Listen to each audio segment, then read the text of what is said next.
What's up, everybody? Ray here.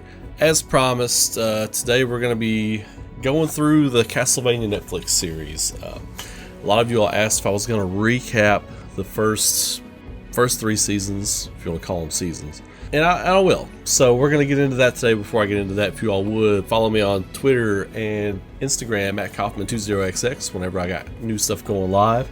Also, consider throwing a like on the video, subscribing to the channel. I appreciate all the love and support.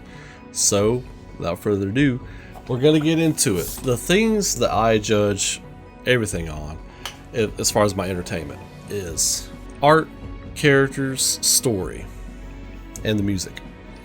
So, I'm going to start with the things I've really liked about Castlevania so far. The artwork has been amazing. The backgrounds and just what they do with creating the atmosphere of the story and the feel of Castlevania is really good. You can really tell there's a lot of Ayami Kojima's influence on the artwork of the game all over this thing. The thing that stands out to me is how grand everything is. Everything looks big, everything looks impressive. The scene in season 1, mini-series 1, 4 episodes does not a season make. We'll get into that later though. We'll get into that later. The scene with Dracula, his visage coming down out of the clouds, raining hell and destruction on everybody in the city, that was impressive. The scope and the grandeur of everything is impressive. The action set pieces are terrific as far as the artwork goes, and I dig the character designs too. I dig what they did with the direction and the character designs. I'm very impressed with the artwork and the art direction on the show. I think it's good. Animation's hard, you all. Animation's hard, and to make it look pretty and to crank out a bunch of episodes of something is a hard thing. I've seen people message me and ask about what I think about some of the keying and stuff on the show. I'm fine with it. You know, I don't know how many people like the animation studio that runs Castlevania employs, but I would assume it's not a huge amount of people. I think the art's great. I think the art is fantastic, and the art is really the highlight of the show. Now let's talk about characters and story at the same time. Characters and story, Trevor is written like a pirate, and Sypha Belnades in the first 3 seasons is really the highlight character for me. I've always loved playing as Sypha in Castlevania 3. Anytime they do anything in the games, like when they did the Lords of Shadow alternate reality, I was curious what they would do with Sypha besides get her wrong. I love how powerful she is.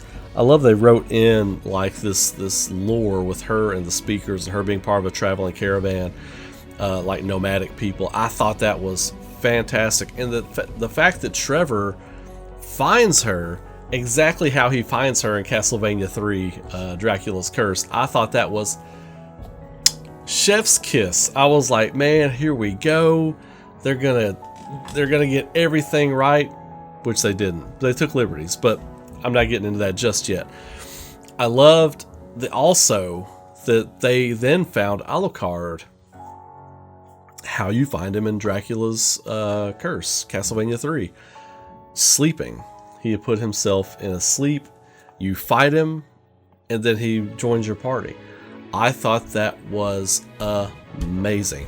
The 4th episode ends on this cliffhanger before we know we're going to get a season 2 and all that kind of stuff. The first 4 episodes were perfection. The first 4 episodes were just amazing. I still go back and watch those first 4 episodes. I thought they were fantastic. The character of Trevor Belmont, I thought he would evolve a little more. I really was hoping for more for his character. I liked the way Sypha evolved. And as the series went on, I like what they did with her character. Alucard is Alucard, right? In season 4, I'm not getting into too much season 4 stuff because I have watched season 4, but this is to cover the first 3 seasons. We're just talking about the first 22 episodes of Castlevania. Alucard is an interesting cat. in the story, right? So season 3, we leave him kind of like doing his father's work almost. Like what he does to those people is kind of weird for that character, I thought, for Alucard. And so now we get into like story stuff with some of the things I didn't necessarily agree with. However you feel about shock value stuff or whatever, and this is horror, you're gonna have some horrible things. Some stories, some changes I thought they made were a little bit odd because they're obviously leaning heavily on Castlevania 3 and Curse of Darkness for this story, because they're borrowing Hector and Isaac and the Devil Forge Masters from Curse of Darkness, and then you've got Trevor, Sypha, Alucard. This is the beginning, Dracula's Curse. It's like they threw all these elements into a blender, which I was cool with. I'm still cool with it. I think it's great. But I feel like Warren Ellis is a good storyteller. But everybody in the story, except for Sypha, they kind of talk the same. They kind of sound the same. And, you know, whatever. You know, however you feel about language or whatever. I say f*** all the time. It's one of my favorite words. I use it all the time. But everybody in Castlevania talks like they're a pirate who's on shore leave. Everybody does. You know what I mean? And I don't necessarily have a problem with that, but when it's just everybody talks the same, everybody sounds the same, it kind of started to take me out of it a little bit. The characters, all the characters they added for Dracula's Court were good. I would have liked to seen more about the characters from Dracula's Court other than Carmilla and Godbrand. I think there were some cool character designs that I would have liked to seen a little bit more of, like Trevor, Sypha, and Alucard. Fighting them and killing them would have made more of an impact if we knew about those characters. So I'm gonna talk about one of the big misses I feel like from the story and why I feel like it's a big miss. Grant Dynasty, however you want to say his name, completely left out. There's no reason for it. They bend over backwards to shoehorn all these other characters into season 2 and season 3 that don't even exist, and you can't put Grant in there. Grant is a fan favorite character. Grant Dynasty is a fan favorite character, and people were always like, where is he? Is he not in here? Is he not going to be in here?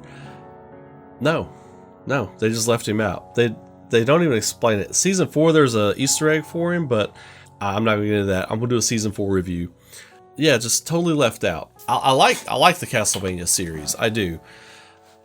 The first 3 seasons are great. Season 3 was, in my opinion, the best season. And oddly, because it takes its time.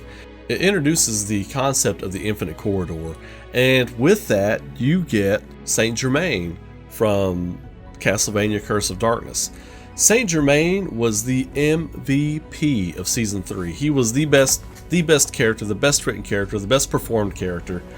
He brought a lot of life to season 3 that I felt like if you take Saint Germain out of season 3 and the performance from the actor who played him, I don't think season 3 is worth even putting on Netflix without Saint Germain.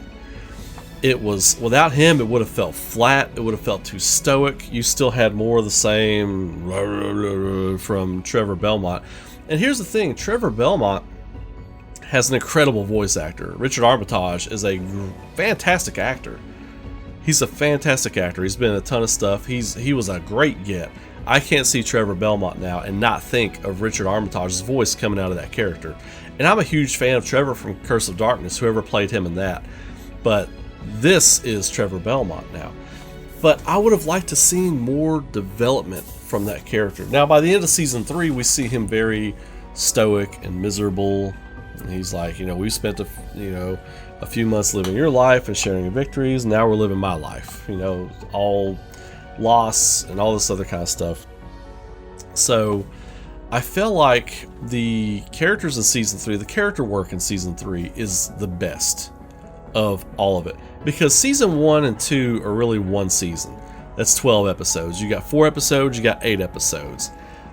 I wish I could know what those seasons would have been like had we got 10 for season 1 and 10 for season 2. Not 1A and 1B. Season 1A and season 1B. Because that's 12 episodes, folks. That's one season. 4 episodes does not a season make. That's a mini-series. They got a mini-series for Castlevania to test the waters for Netflix. Then they greenlit it. It's like, okay, give us 8 episodes. They give you 8 episodes. They pay for the production of 8 episodes. You got 12 episodes. Boom. Put it out there. You watch season 1A and 1B together as season 1 and 2 or whatever. It's fantastic.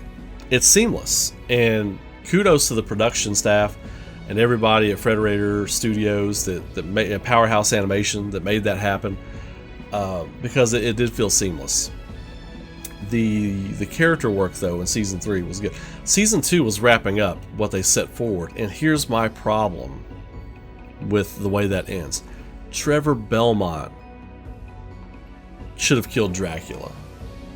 And you can disagree with me or agree with me. That's your opinion. That's your choice. But after basically Alucard killed Dracula, I felt like Trevor had less weight. I felt Trevor had less importance in the story. He was just there. It was the Alucard show. And Castlevania 3 is not the Alucard show. Symphony of the Night is. That, if they want to do a Symphony of the Night season, that's Alucard's story. This was Trevor's story, and I felt like they blew it.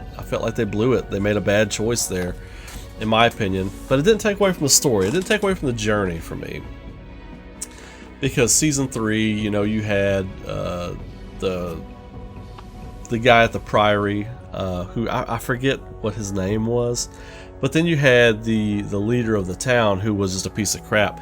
I felt like that was using Zed's design from Curse of Darkness, because there's a ton of Curse of Darkness. I thought he was going to wind up being Death, because in Curse of Darkness, Zed winds up being Death. They did something different for season 4. We'll get into that with that review. But they did try to redeem Trevor a little bit, but Trevor was so he was like a kid who needed Sypha there to babysit him a lot of times, And I felt like that was a disservice to the Trevor Belmont character. The Belmonts felt like just an afterthought for most of the series to me. We got to go see the Belmont compound, and that was really cool, or the ruins of it. I wanted to spend more time there. I would have liked to have seen a lot of the more classic monsters from Castlevania too. I would have loved to see Medusa. I would have loved to see a Medusa monster. That would have been great. Some Medusa heads flying around. Something, we got some Flea Men later, but at the end of the day, when I'm thinking about Castlevania seasons, the first 22 episodes of Castlevania, they're good. I still feel like they're good. I really like them. I can go back and watch them again.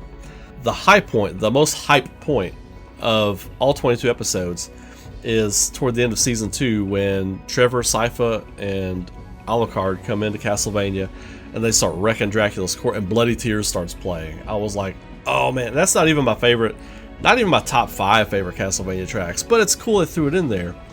So, and that is where we get into the music for Castlevania. I'm sorry, man. The music was super forgettable.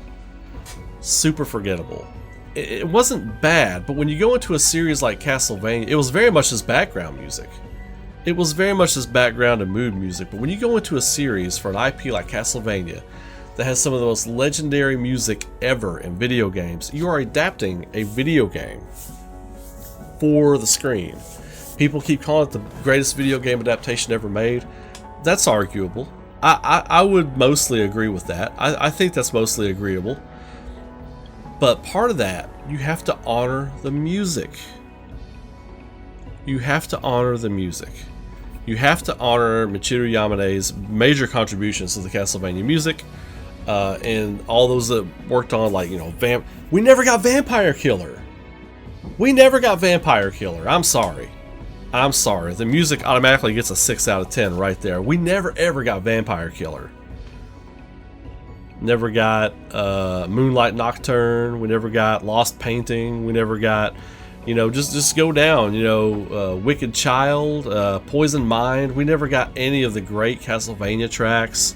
Tragic Prince. Hell, how many opportunities do they have to work in a version of Tragic Prince?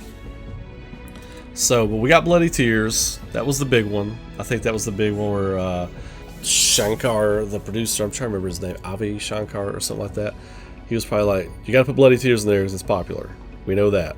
We know people like Bloody Tears. Find a way to work it in." You know, so I feel like the music was a big missed opportunity in the series, but for the first 22 episodes of Castlevania, I would give it an 8 out of 10, a solid 8 out of 10. Season 2 was the hype point of the series, but I thought Season 3 was the best written part of the series, if that makes sense to you all, and I hope it does. The character work in Season 3 was just phenomenal. The character work, the voice acting, the voice direction, everything about Season 3 from the story and character execution standpoint was phenomenal. Phenomenal. And the backgrounds were beautiful. Everything about Season 3 I thought was really good, really well done. But anyway, let me know what you all think about that. That's my Castlevania kind of revisiting thoughts about the first 22 episodes. I still love the series. I still think it's really well produced, but there were some missed opportunities. Grant and the music, those were the big ones. I kind of like the dialogue sometimes with the characters was a little wonky for me, a little too servicey, if you know what I mean. You know, a little almost like you're like, "Ooh, look at this, we're making a cartoon," and they're gonna say "fuck" a lot. They're gonna say "shit" a lot too. Fucking shit. We're gonna say "fucking shit" a whole lot. It's a cartoon. Look out, y'all! Look out, we're being edgy. Instead of just like writing them, I don't know, better, you know? So anyway, that's my thoughts on that. Let me know what you all think in the comments below, and later on today I will be doing my Season 4 of Castlevania review, so don't miss that. Make sure you click the like button, subscribe to the channel, and click the bell so you know I've got all the stuff coming out. And until then, you all have a great day, be good to each other, stay safe out there, and keep rocking. I will see you all very soon.